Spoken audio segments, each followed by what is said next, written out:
Hello, everyone, and welcome back to the Jack and Joe Show, where we're here previewing the Carabao Cup semi-final second leg against Liverpool for our sins, as Jack just said. And it's going to be a nervy one. Jack, how are you doing? Yeah, I haven't really thought about the game, really. Football hasn't really been on my mind of late in terms of Fulham, but yeah, I'm starting to get a little bit nervous, definitely. Well, it's a great time to start thinking about it together on this and just giving our thoughts. And before we do dive into this, monumental game, it's worth saying that, as always, Fulhamish podcast for this season is sponsored by Green King Sport. And a good time to point out that if you're unable to make the sold-out semi-final, you could go down to your local Green King pub and watch it there. And if you download the Green King Sports app, you can receive 10% off every single drink. For those that are still solidly going through dry January, well, firstly, congratulations to you because you're doing very well. There's a great range of low or non-alcoholic options if need be. Jack will be there at Craven Cottage. Not everyone will be so lucky because it's sold out. And it promises to be a sensational atmosphere, I think. I was watching with my dad and sister yesterday the highlights of the Derby semi-final in the playoffs, which Fulham put back on you. Firstly, very interesting that Chris Kavanagh was the referee. That's a blast from the past. Yeah. But what I think was most notable was the atmosphere that night and how fantastic it was. And I think it will hopefully even eclipse that on Wednesday. I'm hoping. Obviously, game pending, if Liverpool score an early goal, I doubt that will happen. But you remember Juventus. Anything is possible. And against Juventus, we were 4-1 down on aggregate after that early goal in the second leg. What are your thoughts as we go into this, Jack? Because it's the biggest game I can remember. I don't even want to weigh it up against, championship playoff finals, because obviously it's different. It's not a final, but in terms of winning some silverware, we've got a real chance here, and what an opportunity. Yeah, no, it's huge. It actually will probably be best for the atmosphere that we're actually having to come from behind. It gives the fans an incentive to get behind the team, as opposed to if we were 2-1 ahead, the atmosphere would be incredibly nervy because we're clinging on. And in fact, the way the game might go, if the pendulum swings and we do find ourselves in the lead in the tie, the atmosphere will change into this like quiet, like nervous sort of atmosphere, which I can anticipate. I'm fully expecting everyone who is able to stand for the whole 90. I think it's one of those occasions in the Hammersmith end. We've done 100%. It before this season against Chelsea in the league, and we did it against Derby, and we did it in the Europa League run. So Fulham fans are very much capable of doing it. It is a huge occasion.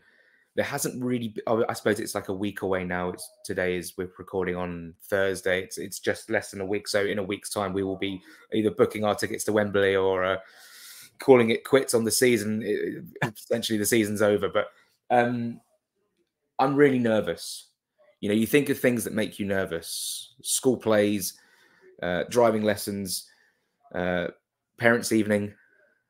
These are just first dates. You never know.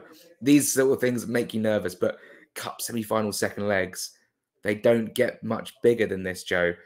And Fulham obviously come into the game off the back of a defeat to Chelsea, but Liverpool play on Sunday against Bournemouth, which is such a quick turnaround for them. That gives us the advantage. I'm really thinking that Fulham, who a lot of their players have gone out on holiday, just had a little bit of time to sort of relax after the Christmas period. Hopefully we come back refreshed, no injury issues, and we can start thinking about how we're going to line up and how the game's going to go. Of course, Liverpool will still be without Mo Salah. I think Szoboszlai as well. Endo's obviously still away. Trent Alexander-Arnold is no closer to coming back as well. So there's plenty of positives, again, like going into that first leg. And now we're at home. Take the game to Liverpool. Make them uncomfortable, make it an atmosphere that the Liverpool fans go, oh, blimey, I've never seen Craven Cottage like this before. Because I remember that first game against Liverpool, the opening day of the season, last season, atmosphere was unbelievable, like terrific. And it helped that we scored that goal through the Serbian striker who's no longer here, Joe. Yeah, who is that? What are you feeling? Because obviously, you have a lot of family up in Liverpool as well, so there's definitely something to relate to. Obviously, we've been to Everton twice this season as well. There's so much that connects you and the city of Liverpool. So this game must mean a little bit extra for you as well. Definitely. The majority, as I've said to many people, of my family that are from Liverpool are on the blue side. The others do support Liverpool. They're not all Evertonians. One of my cousins was at the first leg in the main stand, which is the stand that, as you're watching from the away end, is to your right. And he said to me, before the league game at Anfield, that he was really nervous about playing against Fulham. And at that point, we weren't playing too well. So I was actually quite surprised to hear that. We just had that Wolves game, if you cast your memory back. We gave them a hell of a run, and we gave them a hell of a run again against them in the first leg. A slightly different game plan, a game plan that nearly worked perfectly. I definitely agree that we need to take the game to them. I'm going to give my usual absolute nonsensical spiel about not wishing injuries on anyone. In that Bournemouth-Liverpool game, I absolutely am. And suspensions galore, s'il vous plaît. I'm not asking for anyone to be out for the season. I'm asking them to feel a little bit, not just, they don't fancy it against Fulham on the Wednesday because they're just, they're a bit tired. I'm not going to be ridiculous. I just want as many Liverpool players out of that Fulham game as possible because everything's in our favour in terms of current, touch wood, squad fitness. I say current. We hope that doesn't change in the next week. We hope that Traore can come back. He was meant to be back at the end of this month. You never know what an option off the bench he would be.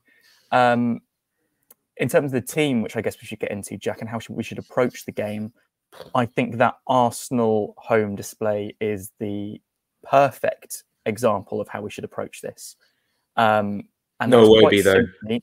No Wobie, but in terms of game plan, and that's quite simply soak up the pressure, keep possession when we can, but play on the break in an attacking sense. I'm not talking about going 11 men behind the ball like we did at Anfield. It's almost like a mid-block, in between your box and the halfway line, setting up as we did in that home game against Liverpool at the start of last season, as you suggested.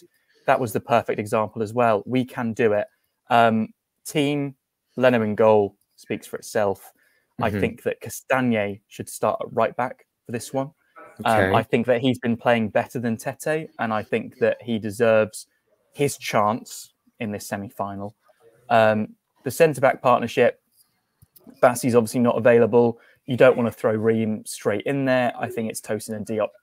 And I think left-back is an absolute obvious Robinson. Midfield, slightly more difficult. Polina, obviously, absolute dead cert to start if he's available, which hopefully he will be. And then I think you have to go with Tom Kearney. Kearney, yeah. Yeah, I think you have to. You might as well. There's something to lose, really. We've got to go for it. And then, even though I don't think he had a very good game against Chelsea or in the first leg against Liverpool, I think that Pereira has to start. Willian on the left, Jimenez up front. The right wing's the only one that's slightly debatable. In all honesty, I could flip a coin right now and I wouldn't be particularly happy with either option. And the reason that I say that is I don't think Bobby Reed's had a very good spell. I don't think Wilson has either. The one saving grace for both of them is both were great against Arsenal in the game plan that I think we should execute. Bobby obviously from the start and got his goal. Wilson came off the bench and looked electrifying, was really good at running in behind Saliba and Gabriel. That's the team I think we should go with, Jack. Do you have... Well, who did you go with? Reed or... yeah, actually, wait, yeah, I didn't go with anyone. I'd go with Bobby Reed out of the two. And the only reason for that is defensive work rate is slightly improved from Reed. And, we can't forget that if we go out all guns blazing against Liverpool, they'll pick us off. We have to pick our moments carefully in this one, like we did in the first leg, hopefully to a larger extent. We were too defensive in that second half. I mean, it's not worked completely against us because we managed to cling on to a 1-goal deficit rather than anything more. It could have gone badly wrong there if they'd have got a third goal. I guess you could make shouts, Jack, for the likes of Harrison Reed, but I don't know what your thoughts are on that. I think because we're a goal down, we have to go for it.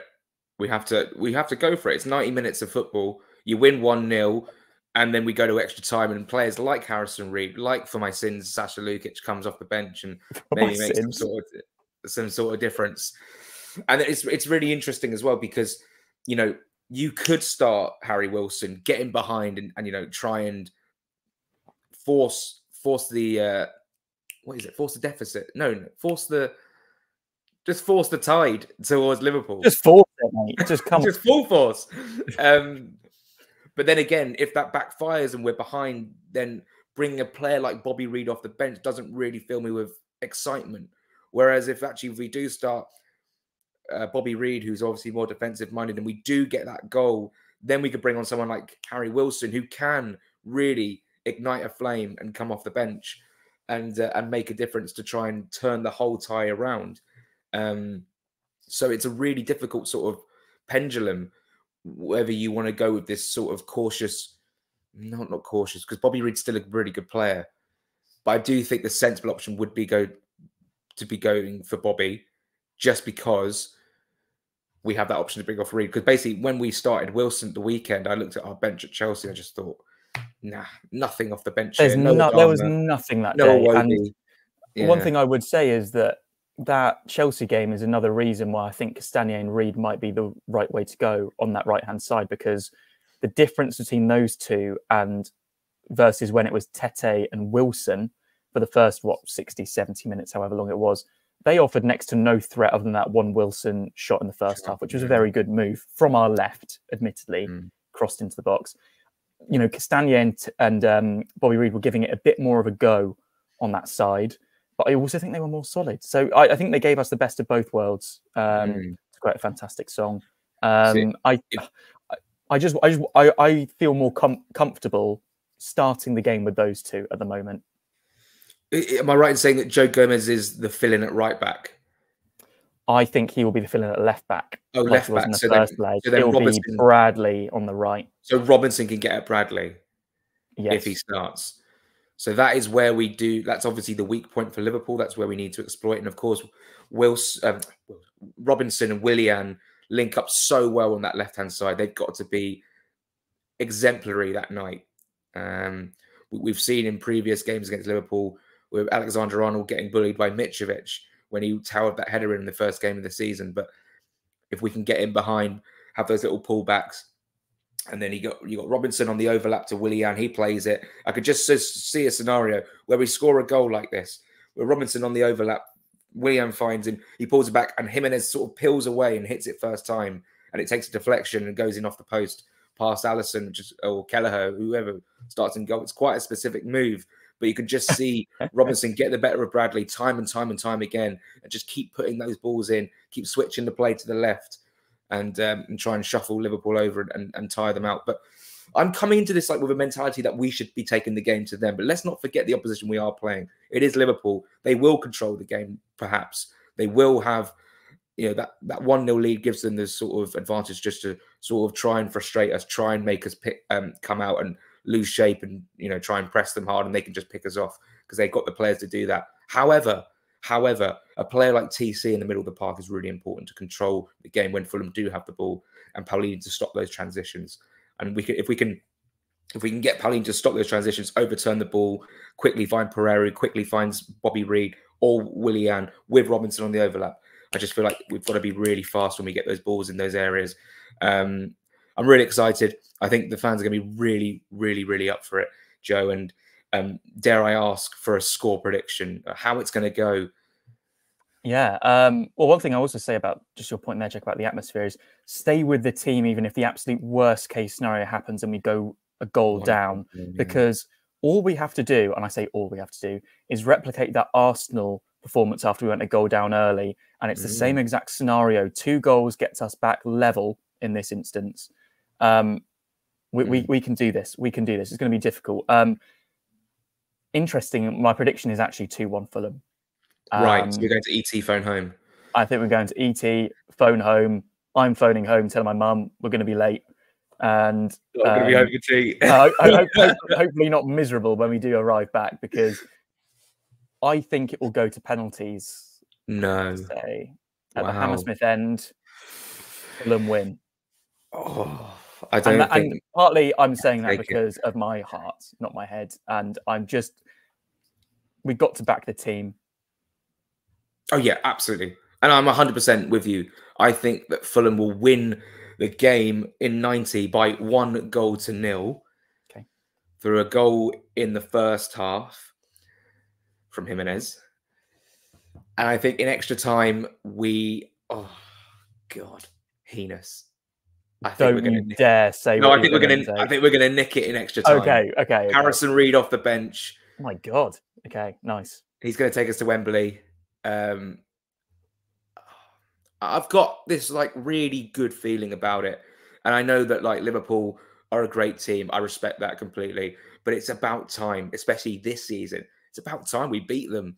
You know, we deserved it when we deserved something when we went up to Anfield in December. I think we were not brilliant in the second leg, but at least we got something. Even though we lost, we got something in a goal, in not letting the game get away from us. I think it's our night, and regardless of what happens with them lot and Middlesbrough, I think we'll be booking tickets to Wembley in about a week's time, and that in itself is the most chaotic activity. I mean, when we went to Wembley for the playoff final against Villa, it was like we had horrible. to organise a group of 12 people, all send the money over to me. I'll just do it. I'll deal with it. And it was just, we couldn't even get it all together. It was like 6 in this row and 6 in that. It was heinous, but it just proves that the Fulham fans are craving this.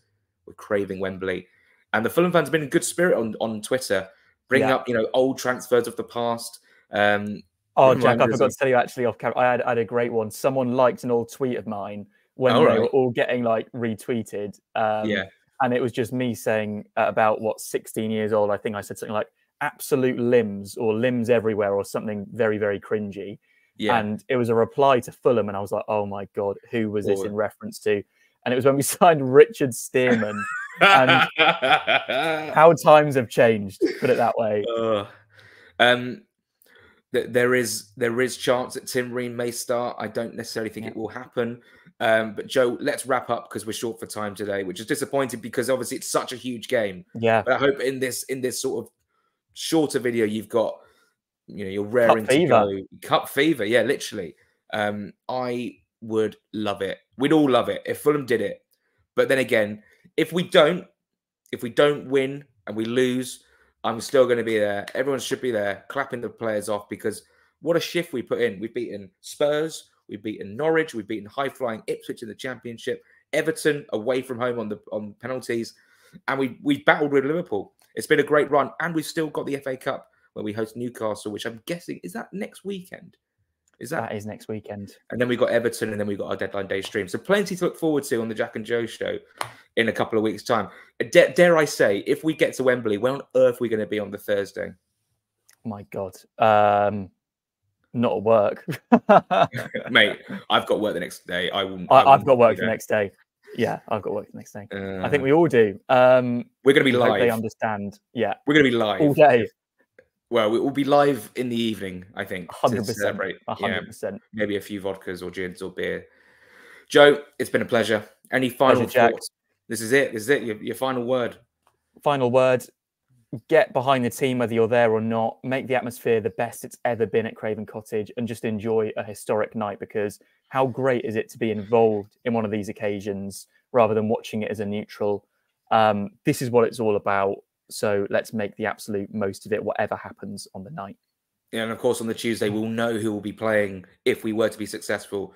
So that will give it gives motivation on both parts. You're either playing Chelsea in a West London derby in a final, or you're playing Middlesbrough, who are a league below. No disrespect to Middlesbrough, but you would be thinking that Fulham would come into that as favourites. You never know. Michael Carrick's obviously a very good manager, very capable at this level.